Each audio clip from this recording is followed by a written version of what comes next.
Hello students, today we'll discuss on the topic of counters.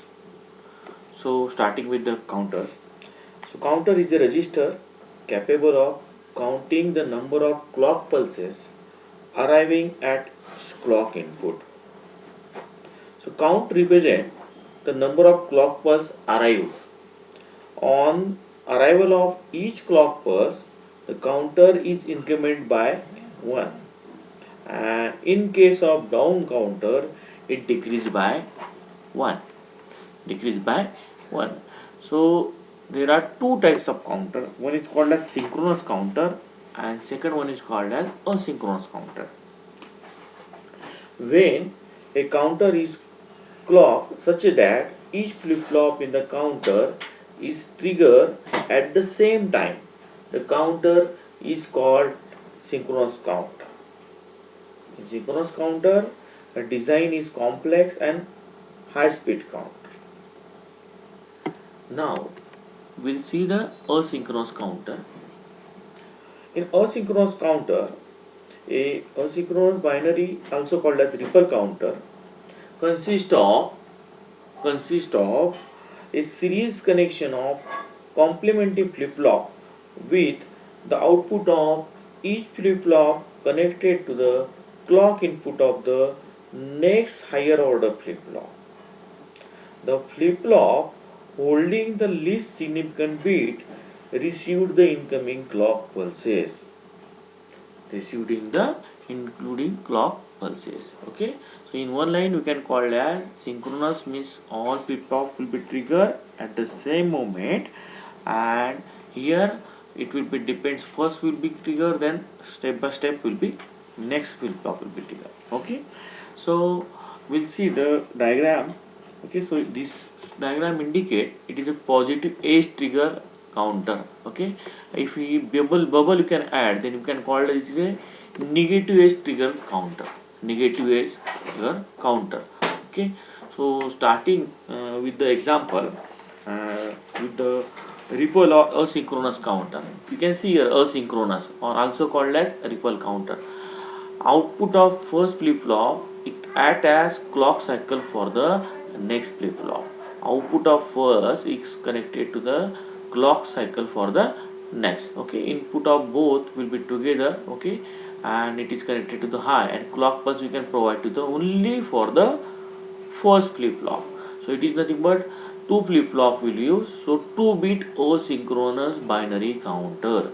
Every flip-flop will store 1 bit of information. If we are using the two flip-flop, okay, so it is 2-bit asynchronous counter, and clock pulse we are using a like this one means clock pulse. Okay, see now what will be happen. Their function, or you can call it a working of a ripple or asynchronous counter.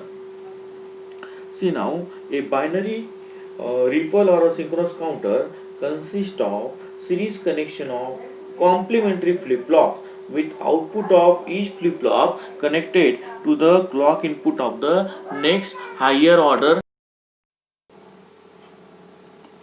With I repeat again, a binary or ripple or synchronous counter consists of a series connection of complementing flip-flop with the output of each flip-flop connected to the clock input of the next higher order flip-flop. The flip-flop holding the least significant bit receives the incoming clock pulses. A complementing flip-flop can be obtained from JK with the JK input tied together as shown in this figure. These are the JK flip-flops, their input are tied together. Or we can use the T flip-flop. Okay, third alternative option, you can use the D type flip-flop. Okay, now let us see the ripple counter using JK flip-flop. Okay, by using this board diagram. Okay, then we observe that the clock input of the second stage flip-flop is triggered by QA output of the first stage. Because of because of the inherent propagation delay time of a flip-flop, a transition of the input clock pulse and a transition of the QA out the first stage can never occur at exactly the same time. Can never occur at the same time. Therefore, the two flip flop are never simultaneously triggered, which result in asynchronous counter operation. See this figure, okay? It indicates the respect when, see, when the first flip flop will be triggered whenever the bubble means falling edge of the clock pulse will be occur. These are the falling edge of the clock pulse will be occur. Then initially we can assume the both flip flop having the 0 whenever the clock pulse will move from high to low. At that time this flip flop will be triggered, and then they are changing their state from 0 to 1, 0 to 1, and it will be continue up to the 1 whenever the next falling edge of the clock pulse will be arrived. Whenever the next falling edge of the clock pulse will be arrived, then again the first flip flop will change their position from high to low. This cycle will be continue. Okay, this cycle will be continue. Then see, in the when the second flip flop will be triggered, whenever for the second flip flop, the it will be output of the first flip flop. Whenever it will be moved from high to low, in that case, at that moment, the second means we can call as B flip flop will be triggered. So see, in the QA, it will be moved from high to low. Okay, so in that case, the QB will be triggered. So up to that QB value is the constant. Whenever it will be moved from high to low, then QB will be second number flip flop will be triggered, and it will be change their state from 0 to 1, and it will be continue up to the waiting for up to the next falling edge of the QA. Next falling edge of a QA. In one line we can call as for the second number flip flop, output of first act as your clock cycle. Then after that we have to write down the count and respect to stage. Okay, QA and QB.